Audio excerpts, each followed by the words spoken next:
আসসালামু আলাইকুম। আজকে একটা এক্সক্লুসিভ ক্লাস নিব। সেটা হচ্ছে আমাদের অনার্স ফাইনাল ইয়ারের প্রাণীবিদ্যা বিভাগের বায়োস্ট্যাটিক্স ক্লাসের উপরে। তো আজকের ক্লাসটা আমাদের যেমন আমাদের তো ফাইনাল ইয়ার পরীক্ষা শেষ হয়ে গেছে। তো এখন যারা থার্ড ইয়ারে আছে, হ্যাঁ, তারা যদি ফোর্থ ইয়ারে ওঠে তখন তাদের এই বায়োস্ট্যাটিক্স ক্লাসটা খুবই উপকারী হবে। ঠিক আছে? আর হচ্ছে আমাদের যে প্র্যাকটিক্যাল পরীক্ষা হয় অনার্স ফোর্থ ইয়ারে, তো সেখানে এই প্র্যাকটিক্যাল ক্লাসে প্র্যাকটিক্যালও এই অঙ্কগুলো করতে হয়। তো সেক্ষেত্রে আমাদের থিওরি প্র্যাকটিক্যাল দুটোর ক্ষেত্রে কাজে লাগবে যদি অঙ্কটা আমরা শিখতে পারি। তো এরকম একটা অঙ্ক নিয়ে আজকে আমি আলোচনা করব। অঙ্কটির নাম হচ্ছে কাই স্কোয়ার। অঙ্কটির নাম কি? কাই স্কোয়ার। তো কাই স্কোয়ারের অঙ্কগুলা মেন্ডেলের সূত্র ধারা মোটামুটি হয়, যেমন 3:1 অনুপাত, 9:3:3 অনুপাত, হ্যাঁ, এই দুইটা ধারা হইতে পারে। তারপরে ইএস এর সংশোধনী আছে, সংশোধনী ছাড়া আছে, আরো মানে বিভিন্ন ম্যাথ আসে। তো প্র্যাকটিক্যাল করার জন্য শুধু মেন্ডেলের যে দুইটা ল আছে, 3:1 আর 9:3:3:1, এই দুইটা করলে প্র্যাকটিক্যালের জন্য আমি মনে করি যে এনাফ। আর থিওরি শেখার জন্য ওই যে ইয়েস এর সংশোধনী ছাড়া যেগুলো আছে ওগুলা করতে হবে না, আর অনেক নিয়ম আছে সেগুলো করতে হবে।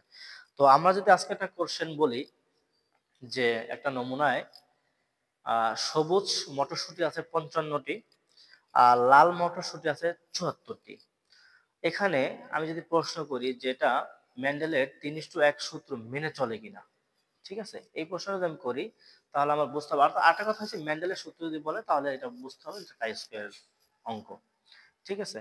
তো সেক্ষেত্রে এই যে সবুজ 55টা আছে, লাল 74টা আছে, সেটা মেন্ডেলের প্রথম সূত্র যেটা 3:1 অনুপাত মেনে চলে কিনা, বা নাস্তিক কল্পনা গৃহীত নাকি বিকল্প কল্পনা গৃহীত। ঠিক আছে? সেটা আমাদের বের করতে হবে। তো প্রথমে আমি যদি লিখি, আহ মনে করি প্রশ্নটা লিখলাম না, যেহেতু আমি প্রশ্নটা মুখে বললাম, প্রশ্নটা লিখলাম না। তো আমি প্রথমে মনে করি যে আমি বলবো যে নাস্তিক কল্পনা গ্রহণযোগ্য। আর নাস্তিক কল্পনাকে সবসময় এইচ নট দ্বারা প্রকাশ করা হয়, এইচ নট, এটা হচ্ছে নাস্তিক কল্পনা গ্রহণযোগ্য। নাস্তিক কল্পনা গ্রহণযোগ্য, বা এটাকে নালাই হাইপোথিসিসও বলা হয়, নালাই হাইপোথিসিস। হ্যাঁ, নাস্তিক কল্পনা গ্রহণযোগ্য। আর আমি এইচ এর ধারা বলবো যে বিকল্প কল্পনা গ্রহণযোগ্য, বিকল্প কল্পনা গ্রহণযোগ্য। ওকে, আচ্ছা। এটা ভাইবা প্রশ্ন অনেক সময় করা হয় যে নাস্তিক কল্পনা কি ধারা প্রকাশ করা হয়, এইচ নট ধারা। আর বিকল্প কল্পনা যদি আমি বলি সেটা হচ্ছে এইচ এ ধারা। এখন একটা প্রশ্ন হচ্ছে নাস্তিক কল্পনা কখন গৃহীত হয় বা বিকল্প কল্পনা কখন গৃহীত হয়। নাস্তিক কল্পনা গৃহীত হবে তখন যখন আমার পরীক্ষা করে যে মানটা পাবো সেই মানটা আমার টেবিল মান থেকে ছোট হবে। যারা ফাইনাল ইয়ারে ইতিমধ্যে পড়েছেন বা রানিং আমরা আছি যারা, তো তারা হয়তোবা জানেন যে আহ, বইয়ের মেইন বইয়ের শেষে টেবিল মান দেওয়া আছে। সেখানে কাই স্কয়ার টেবিল মান, যে টেস্ট কোরিলেশন, অ্যানোভা, এভরিথিং যা লাগে আর কি সব দেওয়া আছে। তো সেখান থেকে আমি টেবিল মানটা মিলাবো, স্বাধীনতার মাত্রা মিলাবো, আর সবসময় 5% সংশয় মাত্রা নিব। 5% সংশয় মাত্রা নিলে হয় কি, মানে ভুলের পরিমাণ একটু কম হয়। ঠিক আছে? সবসময় 5% সংশয় মাত্রা নিব। আর স্বাধীনতার মাত্রা তো আমার বের করতে হবে, আমার কয়টা ডাটা দেওয়া আছে সেখান থেকে এক বিয়োগ করে এইভাবে বের করতে হয় আর কি স্বাধীনতার মাত্রা। তো সেক্ষেত্রে আমি দেখবো যে আমার টেবিল মান আমার পরীক্ষিত মান থেকে বড় কিনা। যদি আমার পরীক্ষিত মান থেকে টেবিল মান বড় হয় তাহলে নাস্তিক কল্পনা গৃহীত। আর যদি আমার পরীক্ষা করা মান, আমি অঙ্ক করে যে মানটা পাইছি সেটা যদি টেবিল মান থেকে বড় হয় তাহলে নাস্তিক কল্পনা বাতিল, বিকল্প কল্পনা গ্রহণযোগ্য হবে। তো আমি যে অঙ্কটার কথা বলছি, সবুজ আছে 55টা আর হচ্ছে লাল আছে 74টা। এটা আমি একটু লেখা নিই পাশে, যে আমার সবুজ কয়টা, সবুজ হয়েছে গিয়া 55টি, আর হয়েছে গিয়া লাল, লাল হয়েছে গিয়া 74টি। আবার প্রশ্ন বলছে যে 3:1 সূত্র মেনে চলে কিনা। ঠিক আছে? তো এই অঙ্ক করার ক্ষেত্রে প্রথমে আমি মোট মটরশুটির যোগফলটা বের করব। ঠিক আছে? মোট মটরশুটির যোগফলটা বের করব। মোট মটরশুটির যোগফল, মোট মটরশুটির যোগফল, মোট মটরশুটির যোগফল কত? 55 প্লাস 74 কয়টা হবে 129 সম্ভবত 129 4 5 9 আর 5 7 12 129টি এটা হচ্ছে মোট মটরশুটির যোগফল তাহলে এটা হচ্ছে আমার যে ডাটাটা দিবে আমাদের সবুজ মটরশুটি বা লাল মটরশুটি এটার যোগফল এটা তাহলে একটা অনুপাত দিছে মেন্ডেলের ল যে সূত্র মেনে চলে গেছে তাহলে অনুপাতের যোগফলটা আমি বের করব এখন অনুপাতের যোগফল অনুপাতের যোগফল কত 3 + 1 অর্থাৎ 4 আচ্ছা এখন আমারে বের করতে হবে যে এক অনুপাতে আমার মানে প্রত্যাশিত মান কত আর হইছে গিয়া 3 অনুপাতে আমার প্রত্যাশিত মান কত মানে আমি কয়টা পাবো মানে আমি আমার এক্সপেকটেশন কত আর কি সেটা বের করতে হবে তাহলে আমি যদি এক অনুপাতে বের করি একটু উপর থেকে মুছে দেই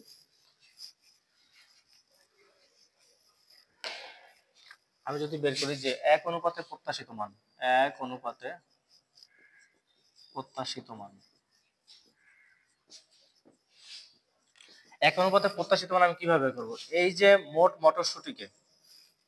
মটরশুটির সাথে গুণ দিব এই এক অনুপাত আর ভাগ দিব মোট অনুপাতের যোগফল দ্বারা ঠিক আছে এখানে হয় 32.25 আসবে 32.25 আসবে এক অনুপাতেরটার ক্ষেত্রে এখন আমি যদি 3 অনুপাতে বের করতে চাই 3 অনুপাতে প্রত্যাশিত মান তাহলে 3 অনুপাতে প্রত্যাশিত মান আমি 32.25 কে 3 দ্বারা গুণ দিলে হবে যেহেতু এটা একের মান তাহলে 3 এর মান 3 গুণ হবে আর যদি আমি এইভাবে করি ওই ঐকিক নিয়মের মতো 129 গুণ হইছে গিয়া 3 ভাগ হইছে গিয়া 4 এখানে আমার হবে 96.75 গুণ করলে 96.75 হবে এটা আমার এক্সপেকটেশন মান অর্থাৎ প্রত্যাশিত মান ঠিক আছে বুঝতে পারছি তো এক অনুপাতে প্রত্যাশিত মান আর 3 অনুপাতে প্রত্যাশিত মান তো এটা একটু মুছে দিই এখন আচ্ছা এখন এই কাজগুলো করার পরে আমি কাই বর্গের একটা ছক লিখবো কাই বর্গের একটা ছক লিখবো তো এটা পুরোটাই মুছে দিই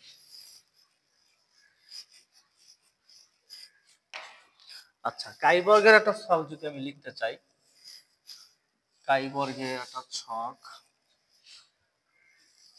যেহেতু আমার উৎস দুইটা একটা সবুজ আর একটা হচ্ছে গিয়া লাল তাহলে আমি প্রথম ঘরে লিখব উৎস ঠিক আছে তারপরে লিখব পর্যবেক্ষিত মান যেটা আমরা যে 55 পাইছিলাম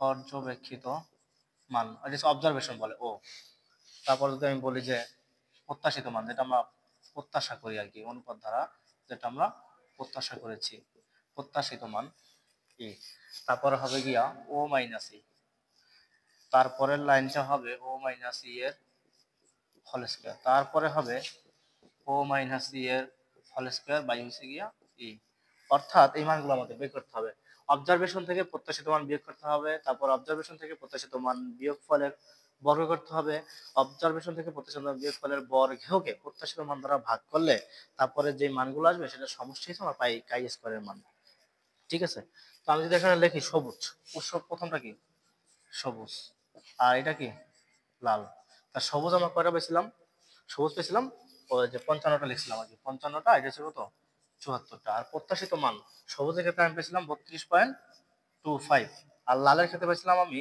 96.75 এগুলো লিখতে হবে তারপর আমার কাজ করতে হবে কি ও মাইনাস এটা থেকে এটা বিয়োগ এটা থেকে এটা বিয়োগ তাহলে দুটো থেকে দুটো বিয়োগ করলে আমার এখানে কত হবে 22.75 আর এখানে হবে -22.75 মাইনাস আসলে কোনো সমস্যা নেই কারণ পরের বার আমি বর্গ করব বর্গ মানে কি প্লাস হয়ে যাবে তাহলে এই দুটো যদি আমি বর্গ করি তাহলে আমার কত হয় 517.56 517.56 এটা বর্গ করলে এটা আবার এটা বর্গ করলে কত প্লাস এটা হয়ে যাবে দুটো মাইনাস যদি আমি বর্গ করি তাহলে প্লাস অবশ্যই এখন এই যে ও মাইনাস এর হোল স্কয়ার যে মানটা আছে এটাকে 32.25 দ্বারা ভাগ অর্থাৎ 3 দ্বারা ভাগ আবার এটাকে 96.75 দ্বারা ভাগ এটা যদি করি তাহলে এখানে আসবে 16.048 16.048 আর এখানে আসবে 5.349 5.349 তাহলে এখন তো আমার কাই স্কয়ার এটা সমান সমান কি কাই স্কয়ার সূত্র হচ্ছে ও মাইনাস এর হোল স্কয়ার বাই ই এখন এইটা আমি সমষ্টি যদি বের করি সামেশন কাই স্কয়ার এটা হবে 21 পয়েন্ট হবে 397 21.397 ওকে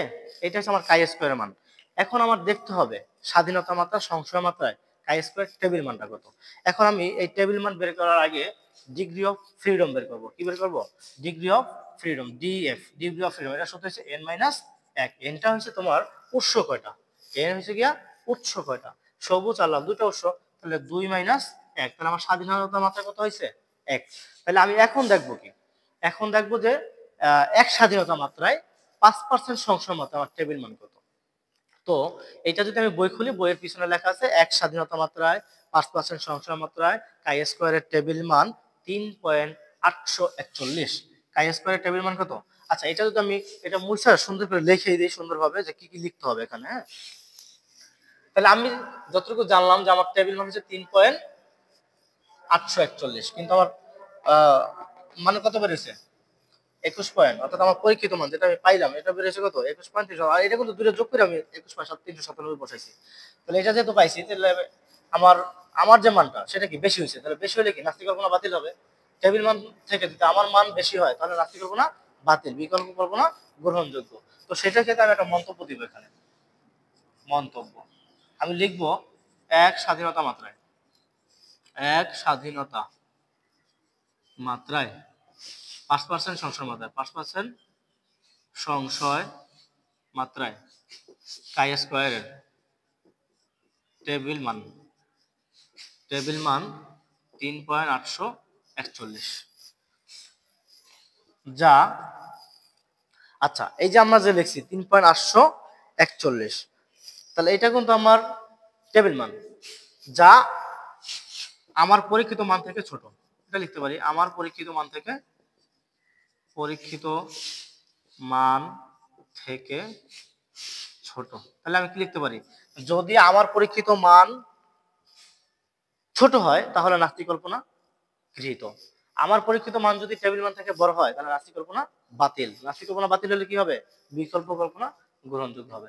তাহলে এখানে আমি লিখব যে আমার পরীক্ষিত মান থেকে ছোট, তাই তাই নাস্তিক কল্পনা বাতিল এবং বিকল্প কল্পনা গ্রহণযোগ্য, বিকল্প কল্পনা গ্রহণযোগ্য, গ্রহণযোগ্য।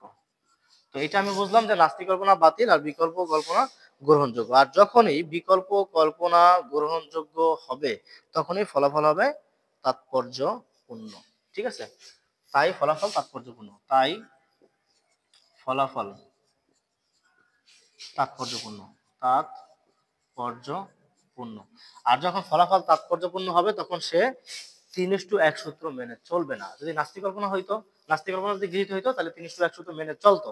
যেহেতু নাস্তিক কল্পনা হয় নাই, বিকল্প কল্পনা হয়েছে, তাহলে 3:1 সূত্র সে মেনে চলে না। তাহলে লাগবো যে এটি মেন্ডেলের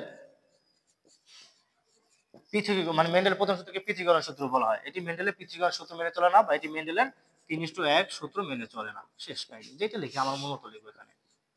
ঠিক আছে, অর্থাৎ আমি যদি অঙ্ক বুঝি তাহলে অঙ্কের মন্তব্য যেটা থাকবে সেটা আমি আমার ভাষায় লিখতে পারবো। ঠিক আছে, তাহলে আমার অঙ্ক এতটুকুই। তাহলে কাই স্কয়ারের অঙ্ক তো অতটা কঠিন না। এটা আমি কি করাইলাম? 3:1 দিয়ে করাইলাম। তো আমি এখানে কি করাইতে পারি? এখানে আমি 9:3:3:1 ও দিতে পারি। তো সেটা কিভাবে হবে? সেটা ক্ষেত্রে জাস্ট আমি এখানে তথ্য দিয়েছি সবুজ আর লাল। তো এখানে আমি উৎস দিতে পারি সবুজ, লাল, কালো, তারপরে হলুদ, চারটা দিতে পারি। যখন চারটা উৎস দিবে তখন আমার 9:3:3:1 এই সূত্রর কথা চলে আসবে। যদি নাও বলে এই সূত্র অঙ্ক করতে হবে, তখন হচ্ছে চারটা উৎস যোগ করতে হবে, তারপরে অনুপাতে যোগ করতে হবে, তারপরে এক অনুপাতে বের করতে হবে, এক অনুপাতে যেটা হবে সেটা হচ্ছে 3 × 3 অনুপাত বের করতে হবে, তারপর 9 অনুপাত বের করতে হবে। তারপর এরকম ওই যে কাই স্কয়ার ছক করে উৎস এইটা যেরকম 3:1 এর যেরকম ছক আঁকছি, তো ওরকম ছক আইকা তারপরে ওই O E O minus E O minus E whole square by এগুলো বের করে কাই স্কয়ারের সমষ্টি বের করতে হবে। তারপর টেবিল মান আর হচ্ছে আমার পরীক্ষিত মান যেটা সেটা বের করতে হবে। যদি পরীক্ষিত মান বেশি হয় তাহলে নাস্তিক কল্পনা বাতিল হবে, বিকল্প কল্পনা গ্রহণযোগ্য হবে। তখন ফলাফল তাৎপর্যপূর্ণ হবে আর ওই সূত্র মেনে চলবে না। আর যদি আমার পরীক্ষিত মান টেবিল মান থেকে ছোট হয় তাহলে নাস্তিক কল্পনা গ্রহণযোগ্য হবে, ফলাফল তাৎপর্যহীন হবে এবং কি 3:1 বা 9:3:3:1 এই সূত্র মেনে চলবে। তো আশা করি সবাই বুঝতে পারছেন।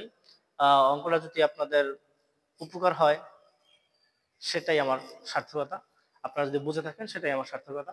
তো যদি 9:3:3:1 এর যে সূত্র আছে অর্থাৎ মেন্ডেলের দ্বিতীয় সূত্র সেটা যদি কেউ না বুঝেন আমি চেষ্টা করব পরবর্তীতে ওই 9:3:3:1 এর ওই সূত্রটা অঙ্কটা করে দেওয়ার। ঠিক আছে? তো আজকে কাইজটা শেষ করে দিলাম। তো আপনারা সবাই ভালো থাকবেন, আমার জন্য দোয়া করবেন। Good bye. আসসালামু আলাইকুম।